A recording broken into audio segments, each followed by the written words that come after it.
नमस्कार मित्रों।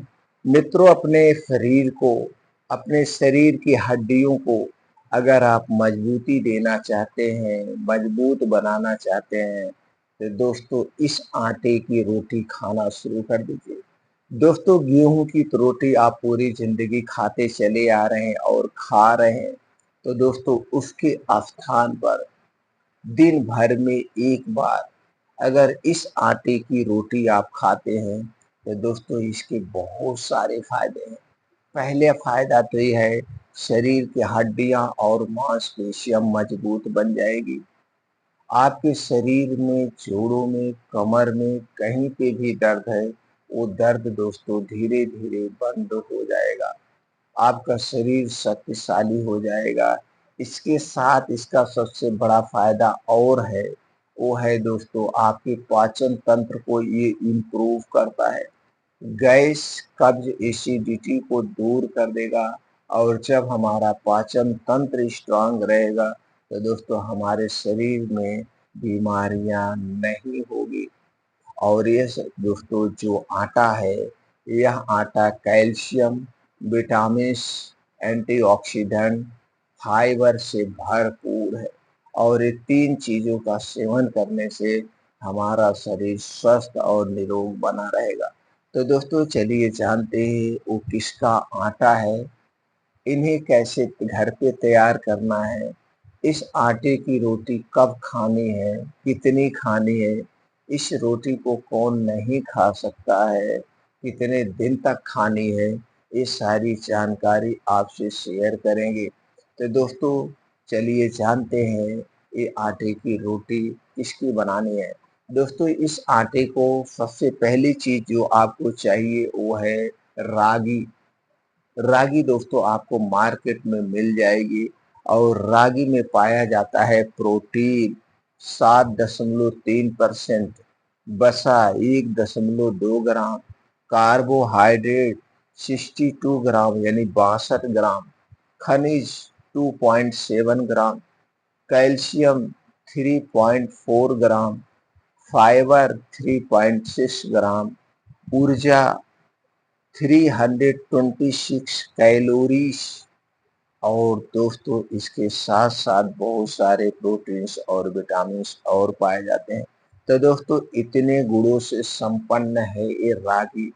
तो आपको रागी लेना है। कितना रागी लेना है? आपको रागी लेना है दोस्तों 1 किलो।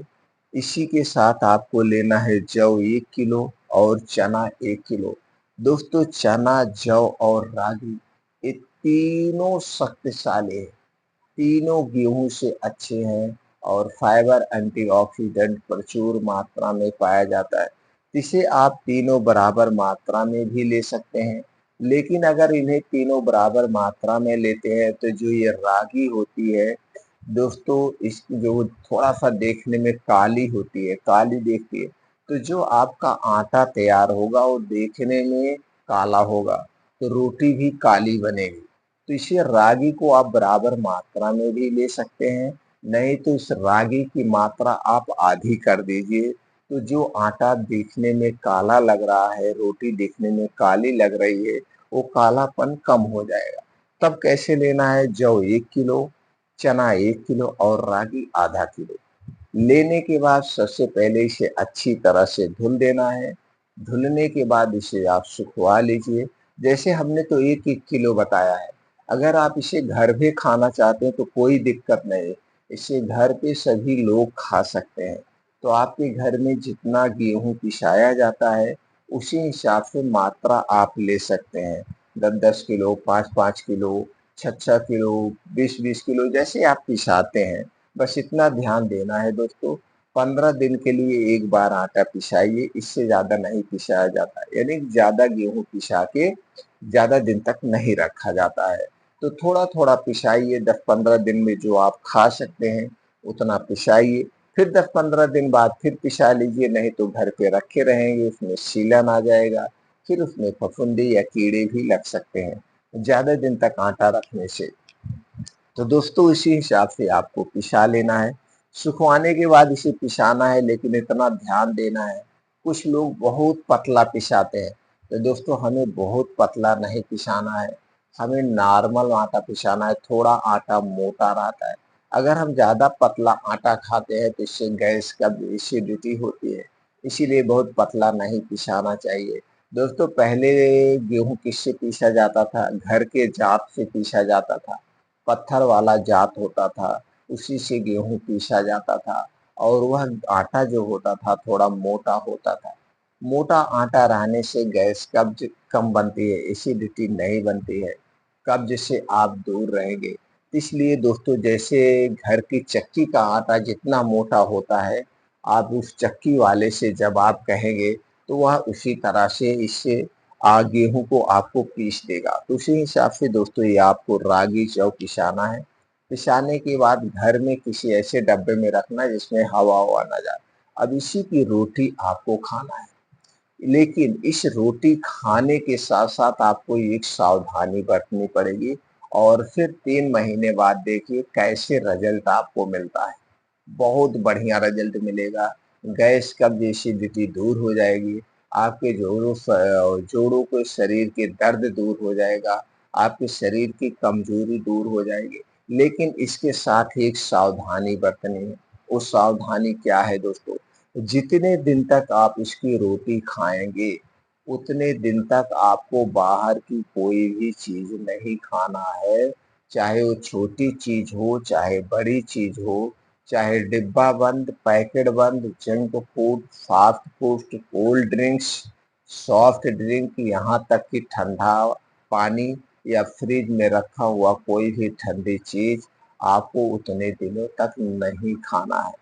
क्योंकि बाहर की जितनी भी चीज़ें बनती हैं, वो चीज़ें दोस्तों चीनी से बनती है, मैदे से बनती है, रिफाइंड, डबल रिफाइंड, पामोलिन या डालडा में छाना जाता है। तो दोस्तों जब तक आपको इसकी रोटी खाना है, तब तक ये चीज़ें नहीं खाना है। क्यों नहीं खाना है? क्योंकि जब इस रोटी को आप खाएँगे, उस समय आपको चीनी, मैदा, रिफाइंड, डालडा, पामोलिन नहीं यूज़ करना है। ये तीनों चीज़ें हमारे स्वास्थ्य के लिए हानिकारक है। तो दोस्तों इस सावधानी को आपको बरतना होगा, तब इस रोटी के ज़्यादा फ़ायदे आपको मिलेंगे। ये ज़्यादा फ़ायदे मिलेंगे।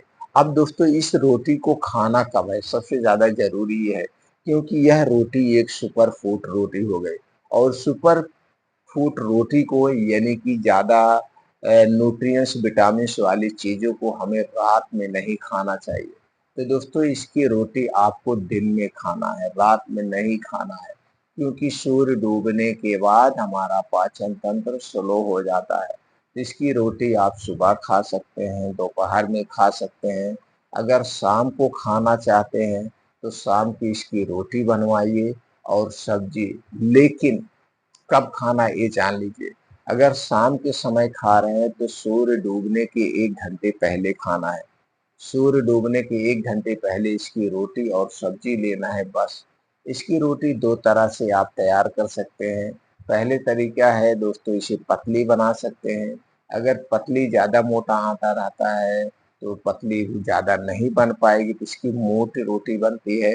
तावे पे दोस्तों मोट रोटी बना सकते हैं तो मोट रोटी खाने में और स्वादिष्ट होती है। तो दोस्तों इस तरह से इसकी रोटी बना के आप खाइए, आपके शरीर की सारी कमज़ोरी दूर हो जाएगी।